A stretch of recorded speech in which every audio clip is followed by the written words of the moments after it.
A crescent moon hung over the quiet Texas neighborhood, casting long shadows through a little house's windows. 21-year-old Jennifer pushed open her front door, expecting the usual warmth of home. Instead, an eerie silence answered her calls for her 9-year-old sister, Whitney. Heart pounding, Jennifer crept through darkened rooms. In the basement, a single light flickered, revealing a scene from a waking nightmare. Whitney's small body dangled from a rope attached to the rafters, swaying lifelessly. Her hands had been severed and placed beneath her, crossed over a crude circle drawn in blood on the cold concrete floor. Within the circle lay a pentagram, the ancient symbol of evil, smeared in crimson. Jennifer's scream pierced the night. Neighbors would later recall it as a sound that didn't seem human. Police arrived to a tableau of horror. They found signs of torture on the little girl's body, cruel bruises and shallow cuts suggesting she had suffered before death. The occult symbols painted in her blood baffled investigators and hinted at something beyond a simple homicide. There were no signs of robbery, no clear motive. A sense of dread settled over the community as word spread. Who could commit such an atrocity, and why the satanic markings? This 1982 murder remained unsolved, a dark mystery that would haunt detectives for years. Little did they know, this was the opening act of a terror that would later grip an entire nation. It was the first blood spilled by a man who believed himself to be a servant of darkness, a man the world would come to know as Richard Ramirez, the Night Stalker. Roots of evil, a troubled childhood. Richard Ramirez was not always a monster lurking in the night. He began life as an innocent child born on February 29, 1960 in El Paso, Texas. But from the very start, his world was fraught with violence, instability, and darkness. Neighbors remember young Richard as a quiet, shy boy with big, dark eyes, often appearing lost in his own world. Behind closed doors, however, chaos reigned in the Ramirez household. Richard's father, a former Juarez police officer turned railroad worker, had a ferocious temper. Financial stress and the strain of raising 5 children in a new country drove Julian Ramirez to explosive outbursts. He would beat his children mercilessly, and as the youngest, Richard often endured the worst of these rages. The boy learned early on that pain and fear were a part of life. Tragedy struck Richard at a tender age. When he was only 2 years old, a heavy dresser toppled onto him, knocking him unconscious. He was rushed to the hospital with a fractured skull. Although he survived, doctors feared lasting damage. Indeed, in the following years, Richard suffered from epileptic seizures and episodes of confusion. At age 5, another head injury occurred when Richard was thrown from a moving swing at a park, slamming head first onto the ground. He lay in a coma for several days. These childhood injuries left invisible scars on his developing brain. Psychologists would later suggest that these traumas damaged the parts of his mind responsible for empathy and impulse control, perhaps planting the seeds for the monster he would become. Richard grew up prone to blackouts, mood swings, and a diminished sense of fear or remorse. As a child, Richard also sought refuge from his violent home life. He often slept in a local cemetery to escape his father's beatings, curling up among silent tombstones. In that morbid peace, a young Richard found an odd comfort in darkness and death. This habit of seeking shelter among the dead hinted at the blurring boundaries between safety and horror in his mind. Unbeknownst to anyone, the graveyard's quiet began nurturing an obsession with the macabre. The stage was being set for a disturbed psyche, one both numbed by trauma and magnetically drawn to darkness. The Devil's Discipline, Corruption by Cousin Mike. By his early teens, Richard's life took a further sinister turn. At age 12, he fell under the sway of his older cousin, Miguel, or Mike Ramirez. Mike was a decorated U.S. Army Green Beret and a Vietnam War veteran, and in Richard's eyes, a charismatic war hero. but Mike carried demons of his own from the war. On humid Texas evenings, 12-year-old Richard would sit wide-eyed as cousin Mike recounted gruesome tales from Vietnam. With a chilling grin, Mike bragged about the torture and murder he had inflicted on Viet Cong fighters and innocent villagers alike. He even produced Polaroid photographs as proof, images of decapitated heads, bodies mutilated beyond recognition, and Mike posing proudly beside his victims. Instead of horror, the boy felt a morbid fascination. Where others would recoil, Richard leaned in. The macabre souvenirs became his twisted bedtime stories. Night after night in a smoke-filled garage, Mike cultivated Richard's budding darkness. He taught the boy military tactics, how to move silently, how to kill swiftly. They bonded over smoking marijuana and increasingly LSD trips, blurring the line between reality and nightmare in the young Richard's mind.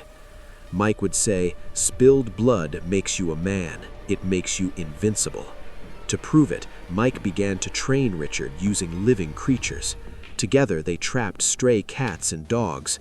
Richard learned how to bind, stab, and strangle without a shred of mercy. By his own later admission, Richard killed more animals than he could count before he even turned 13. Each act of cruelty pushed the boundaries of his conscience further outward, leaving nothing but emptiness where guilt should reside. Then, one sweltering afternoon in 1973, blood truly baptized Richard's life. In a fit of jealous rage, Mike confronted his wife Jessie in the Ramirez family home. 14-year-old Richard stood just feet away as his idol raised a handgun to Jessie's face. A single thunderous gunshot rang out. Richard watched in paralyzed shock as Jessie's body crumpled to the kitchen floor, blood pooling around his sneakers. Bits of her shattered skull and brain matter spattered across Richard's cheek. He did not scream, he did not run. He simply stared, as if watching one of Mike's graphic Polaroids come to life. In the deafening silence after the gun blast, Mike turned to his young cousin, eyes blazing. He calmly told Richard, "Now you've seen what it's like.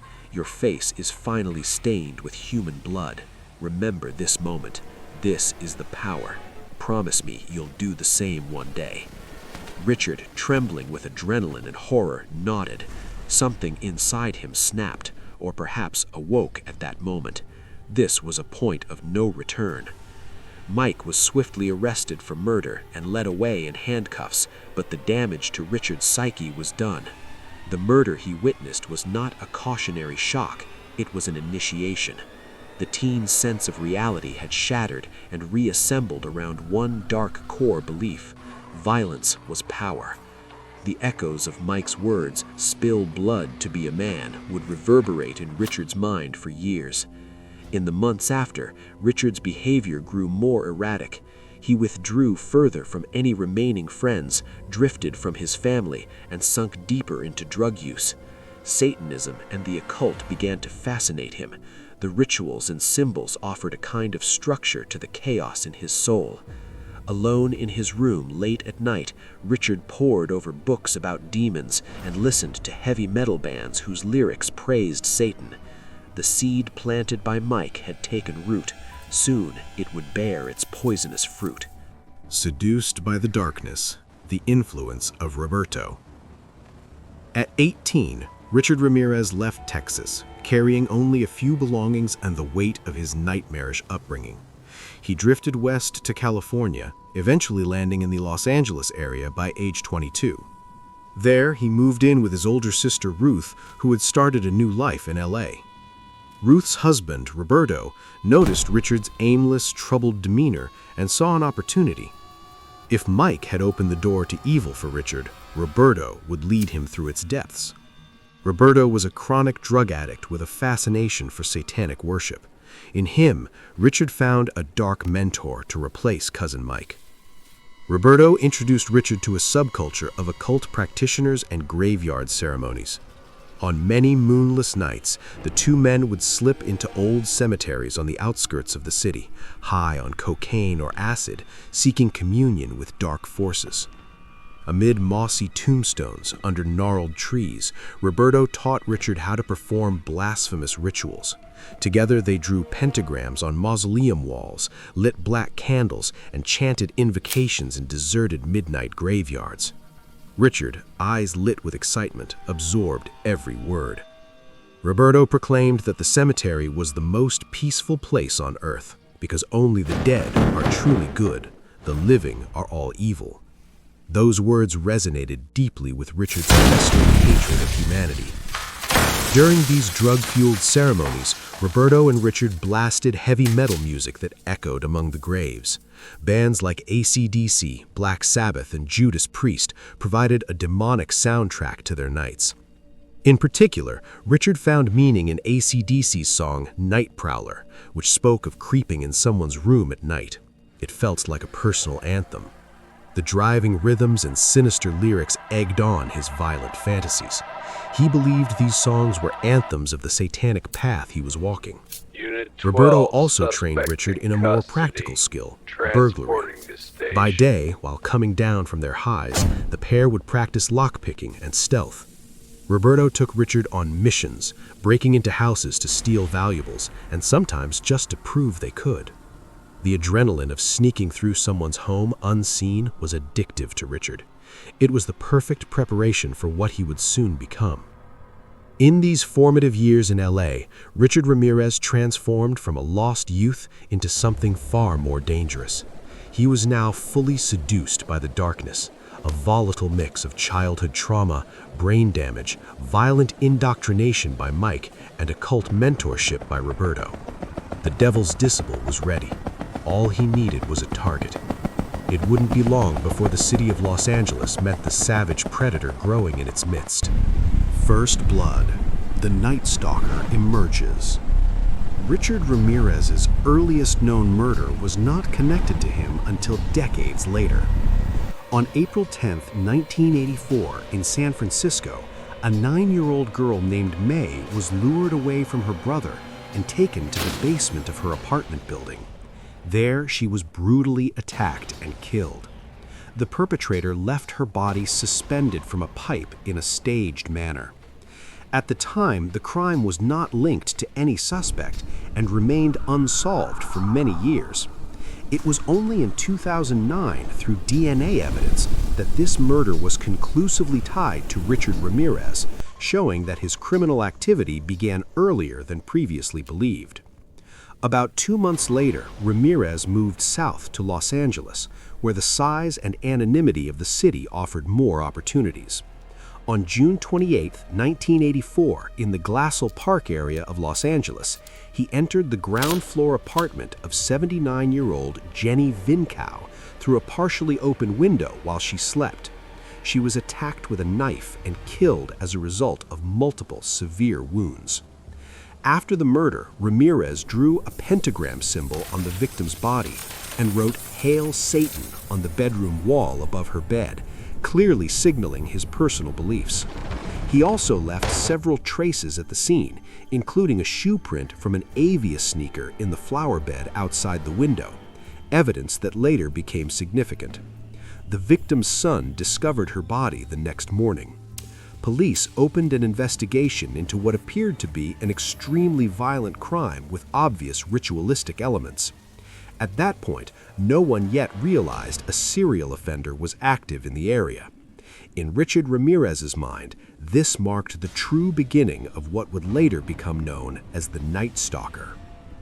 Let me know if you'd like any part made shorter, longer, or adjusted further.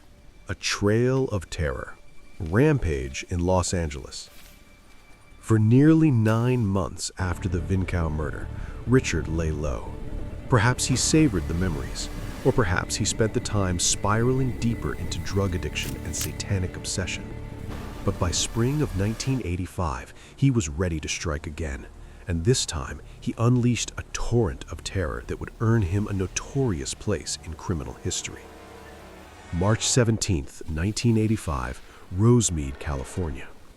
Late at night, 22-year-old Maria Hernandez turned her car into the driveway of the home she shared with a roommate. She didn't notice the stolen orange Toyota station wagon trailing her down the street.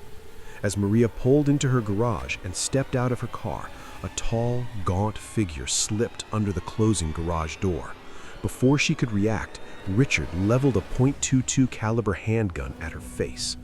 Maria gasped, raising her hands defensively, a move that miraculously saved her life. A deafening gunshot exploded in the concrete garage.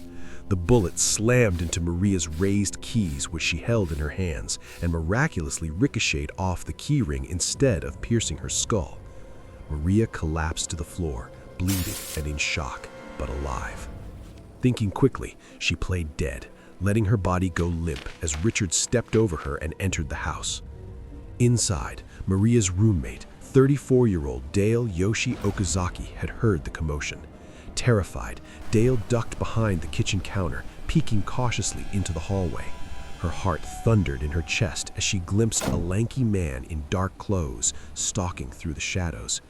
She tried to stay hidden, but Richard's predatory instincts were sharp. He sensed someone else was there. Moving with eerie calm, he waited in silence, gun poised, knowing curiosity would eventually draw the hidden eyes out. After a minute or two of dreadful quiet, Dale lifted her head above the counter's edge. In an instant, Richard pulled the trigger. The .22 bullet struck Dale square in the forehead, killing her instantly. She crumpled behind the counter without a sound. When Maria heard that second gunshot and her roommate's silence, she knew she had to escape. She mustered her courage and bolted out of the garage onto the street, screaming for help. Richard, hearing her screams outside, cursed under his breath. He hadn't realized Maria survived. In that moment, the carefully crafted aura of an all-powerful killer was punctured by the simple courage of a victim who got away. He dashed out of the house to find Maria, but with neighbors emerging from their homes at her cries, Richard decided to flee. He sprinted down the street, vanishing into the suburban night before police arrived. But the Night Stalker was not done that evening. Less than an hour later, in the nearby city of Monterey Park, 30-year-old Silene Veronica Yu sat behind the wheel of her car at a stoplight. Out of nowhere, a man yanked open her car door and dragged her violently onto the asphalt. She barely caught a glimpse of his wild, bulging eyes and rotting, gapped teeth before he shot her twice with the same .22 handgun. As Veronica lay bleeding on the road, the attacker jumped into her car and sped off. She died before help could reach her. It all happened so fast that bystanders struggled to provide a description. He looked like a crazed demon, one witness said, recalling the killer's cold, shark-like gaze in the glow of the taillights as he escaped. Meanwhile, young James Romero had heard gunshots and commotion down the street. As Carol's screams rang out, he realized the orange Toyota he'd spotted was racing back past his house. He and his father jumped into action, chasing the car briefly and writing down the full license number. They called the police and provided the crucial detail. They might have seen the Night Stalker's getaway car. Within hours, the abandoned Toyota was found in Los Angeles. Investigators lifted a single precious fingerprint from the rearview mirror. Thanks to earlier traffic violations, that print was soon matched to a name, Ricardo Richard Ramirez, a 25-year-old drifter with a record of petty crimes, auto theft, and a 1984 arrest for car theft and illegal weapons. They had him. The invisible phantom finally had a face and a name. When Carol awoke in the hospital, she survived her brutal ordeal, and Bill Carnes miraculously survived his gunshot wounds, though with life-altering injuries. She provided a description that matched Ramirez's mugshot, further confirmation. On August 30th, 1985, the Los Angeles police chief held a triumphant press conference. Before a swarm of reporters and flashing cameras, he revealed the identity of the Night Stalker.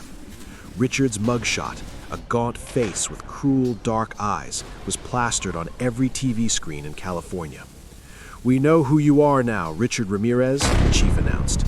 "There will be no place you can hide."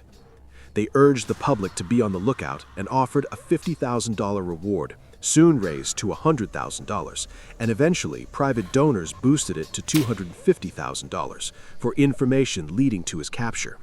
The dragnet had closed. The hunter was now the hunted. At that exact time, by twist of fate, Richard Ramirez was far from the chaos of LA. Oblivious to his unmasking, he had fled to visit a brother in Tucson, Arizona. Richard was looking to lay low and possibly get out of town. However, he found his brother wasn't home and eventually returned to Los Angeles on the morning of August 31st, 1985. Stepping off a Greyhound bus in downtown LA, Richard noticed people were staring at him, whispering.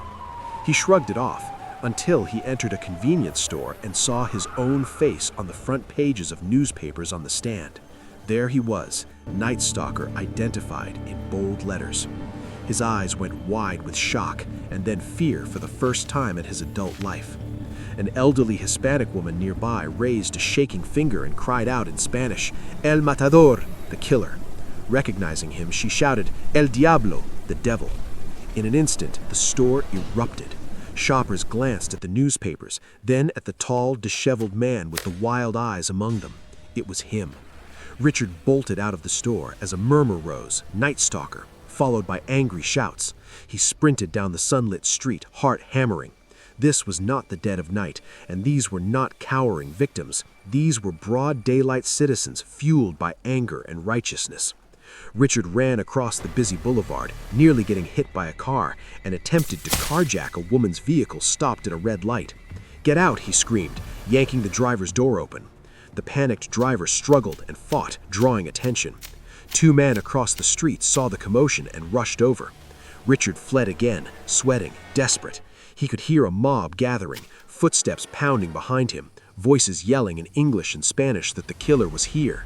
Block after block, Richard darted through traffic and alleyways in a blind panic. His lungs burned. This was a new feeling, the predator experiencing pure fear. He tried to steal another car, but a group of neighbors by now had formed a united front. In the Boyle Heights neighborhood, a small mob of angry residents chased Ramirez down. He ran into a fenced yard, only to be met by a man wielding a metal bar. The man struck Ramirez, and Richard fell to the pavement. In seconds, a crowd surrounded him. They were shouting and venting their fury. This was the man who had terrorized their city, killed their friends, frightened their children. Years of fear transformed into raw outrage. Fists and feet pummeled Richard as he curled on the ground.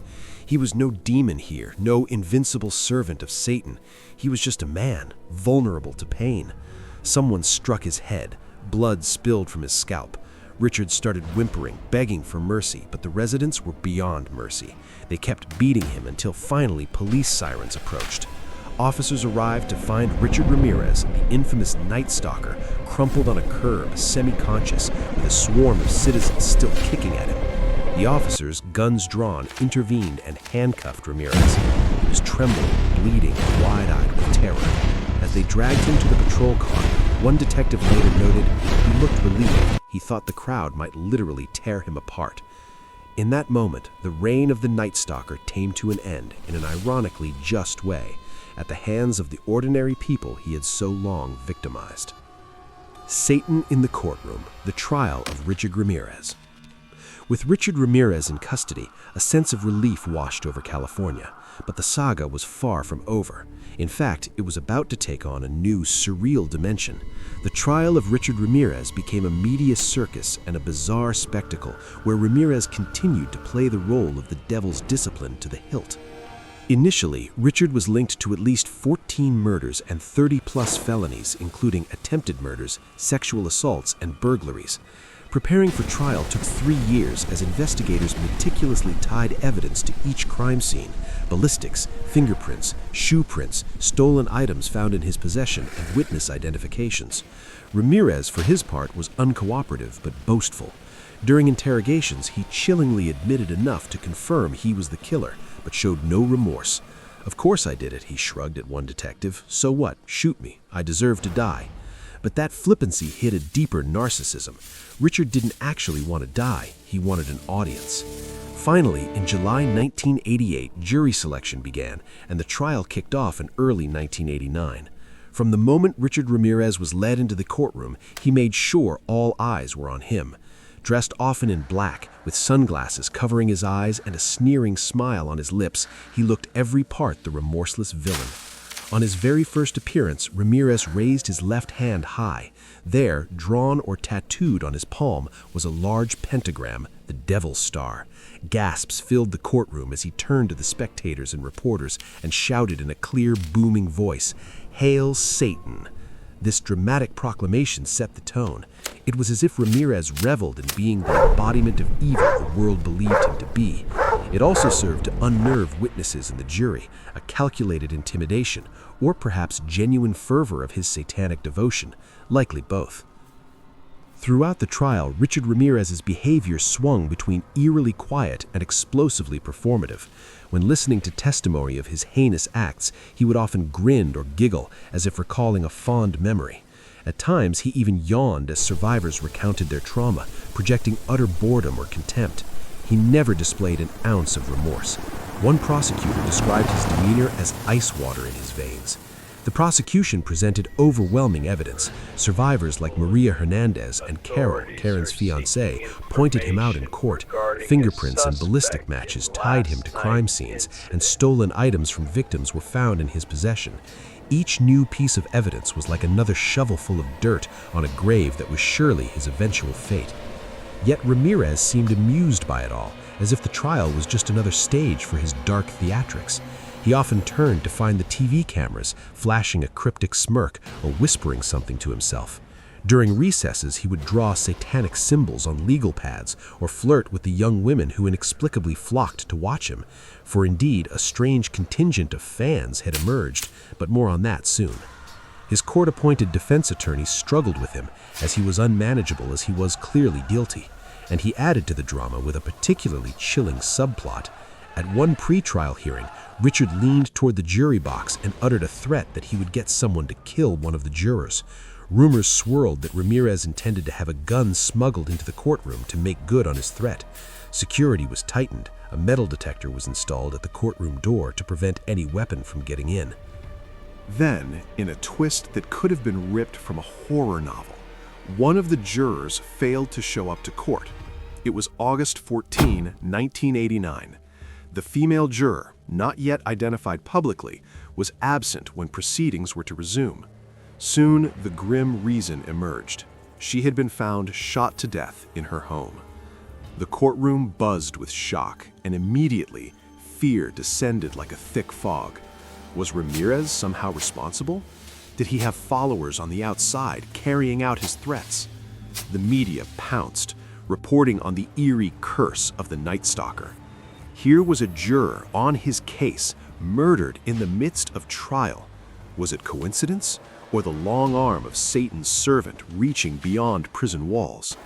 Even the investigators, who discovered that Ramirez had nothing to do with it, the juror was tragically killed by her jealous boyfriend, who then took his own life and left a confession note, kept that information quiet for a day, perhaps wary of the near supernatural legend growing around Richard. In those 24 hours of uncertainty, hysteria gripped some observers. Some insisted Ramirez truly had dark powers, that he had cursed the court. Several jurors admitted later that they feared they could be next, not knowing the real culprit was unrelated. When the truth was announced that the juror's murder was a domestic violence case and not connected, a wave of relief swept through the court and public. But the myth of Ramirez had grown yet again. In whispers and tabloid headlines, he wasn't just a killer. He was now flirted with being labeled a sorcerer or a demon, orchestrating evil beyond even his physical reach. Despite the drama, justice moved forward. On September 20th, 1989, the jury returned with their verdict. Richard Ramirez was found guilty on 43 counts, including 13 counts of murder, 5 attempted murders, 11 sexual assaults, and 14 burglaries. He was eligible for the death penalty. During the penalty phase, he actually taunted the court. When the death sentences, 19 of them in total, one for each murder count and some additional, were announced, Richard delivered one of the most infamous quotes in true crime history. With a sardonic grin, he addressed the courtroom and the world. "Big deal. Death always comes with the territory. I'll see you in Disneyland." This flippant remark, referencing the happiest place on earth, was like a final scoff. an almost childish but unsettlingly surreal way to thumb his nose at those seeking to punish him. It was as if he was saying that death meant nothing to him, that life was just a ride and he'd be back for another go, perhaps on the carousel of darkness. As deputies led him away in chains, Ramirez responded to reporters shouting questions with a raised hand in the devil horn salute and one last Hail Satan echoing in the halls. The trial that had riveted and horrified the nation was over. The Night Stalker was headed to death row at San Quentin State Prison, and the city of Los Angeles collectively exhaled. Legacy of terror, black fame, and a grim demise. In the aftermath of the trial, many expected Richard Ramirez to fade from the public eye, relegated to the drab oblivion of a prison cell to await execution. Yet, in a macabre twist, Ramirez achieved a level of dark celebrity that astonished and disgusted onlookers. Just as he had drawn fear from society, he now drew a bizarre fan following from the fringes of society. Dozens of women, and even some men, found themselves strangely enamored by the Night Stalker. Perhaps it was the bad boy mystique, or the aura of danger, or their own morbid curiosity. Whatever the cause, Ramirez received over 15,000 letters during his incarceration, many from admirers who found him hot or mysterious. Some sent him revealing photos, love notes, and marriage proposals. He became the center of a cult-like fascination. True crime groupies who attended the trial would sigh about his high cheekbones and intense demeanor. It was as if, for some, the line between infamy and fame had blurred. True crime groupies attending the trial would sigh about his high cheekbones and intense demeanor. It was as if, for some, the line between infamy and fame had blurred. Serial killer fan clubs cropped up, a phenomenon society still struggles to comprehend. Ramirez, with his anti-hero image, complete with sunglasses and a devil-may-care attitude, became a twisted icon of rebellion to these individuals. They scrawled his quotes as graffiti. "No big deal, death comes with the territory," and "Hail Satan" appeared on public walls in a few cities, as if he were a rock star rather than a cold-blooded murderer. Among his correspondents was a freelance magazine editor named Doreen Leo, who became especially smitten. She saw through the monstrous acts, she claimed, to the sensitive, misunderstood man beneath. Leo wrote him dozens of letters and visited regularly. In 1996, incredibly, Richard Ramirez married Doreen Leo in a simple ceremony on the prison grounds of San Quentin. She wore a white dress, he wore prison blues and a smirk. To those watching, it was unfathomable. How could anyone pledge love to a convicted rapist and murderer of such brutality? Leo was steadfast, calling him her soulmate. She wasn't alone. Another woman, a juror from his trial, also professed love to him, though he didn't reciprocate that one. The marriage to Leo granted her bi-weekly visits, which she cherished. But Richard's dark charisma was fickle. After a few years, he reportedly grew tired of Leo, or perhaps the novelty of a wife wore off. He unceremoniously ended the relationship. Leo left heartbroken, but even that did not end Ramirez's allure to others. By 2009, Ramirez had struck up a relationship with a 23-year-old woman named Christine Lee, whom he would sometimes refer to as his fiancée, though they never legally wed. The roveling door of admirers was a final insult to the families of his victims, who had to watch in disbelief as their loved one's killer was doted upon. Meanwhile, appeals in his case dragged on, as is common with death penalty cases in California. The years turned to decades. Richard sat on death row, purportedly spending his time reading books on occultism, drawing disturbing art, and listening to music. Other inmates gave him a wide berth. His reputation as a Satanist and the nature of his crimes made him someone even hardened criminals found unsettling. Ramirez had become less a person and more a symbol, the boogeyman of modern America, a case study for criminologists, a nightmare immortalized in documentaries and crime tours. As time passed, he aged. The once lanky 25-year-old turned paunchier, his hair thinned, his skin sallowed. But his deadly aura remained in the public imagination. Richard Ramirez never faced the gas chamber that his sentence decreed. Instead, fate dealt a different hand. In early 2013, Ramirez, then 53, was transferred from San Quentin to Marin General Hospital. He was suffering from complications from a form of blood cancer, B-cell lymphoma, as well as chronic hepatitis C from years of drug abuse. He was gaunt, chained to a hospital bed, a shell of the swaggering Night Stalker of 1985. Perhaps sensing the end, Ramirez seemed to retreat inward even more. Nurses reported a creepy atmosphere in his room, as if a palpable darkness clung to him until the very last. On June 7, 2013, after 2 weeks in the hospital, Richard Ramirez took his final breath. He died not with a bang of the executioner's switch, but quietly, of natural causes, a death so ordinary and undeservedly peaceful compared to the torment he had inflicted. Yet, even in death, he managed one final act that sends chills down the spine. Witnesses to his last moments claim that Ramirez, pale and weak, turned his head and with a faint grin uttered a final statement to whoever was listening, perhaps the prison guards or the invisible forces he believed in. With a raspy whisper, he said, "I don't feel any bit of remorse." He chuckled, and his eyes, now dull, still held a spark of that old defiance. "I'll see you in Disneyland," Richard murmured, echoing his infamous courtroom quip. "I will be back. I am eternal, an immortal soul, a loyal servant of Satan." His voice dropped to a hiss. "He will bring me back to finish what I started, to kill more and more. You can bet on it." These words hung in the air as his life slipped away. It was unclear if he spoke to the living or to death itself, but it encapsulated the man's twisted self-image perfectly, unrepentant, self-mythologizing, and threatening even as he passed into oblivion. Richard Ramirez was pronounced dead at 9:10 a.m. There was no grand battle between heaven and hell for his soul visible to the eye, no demon whisking him away, just the beep of hospital machines flatlining. The Night Stalker was gone, yet his story lives on as one of the most disturbing and haunting chapters in American crime history, a real-life boogeyman who brought nightmares into the homes of ordinary people.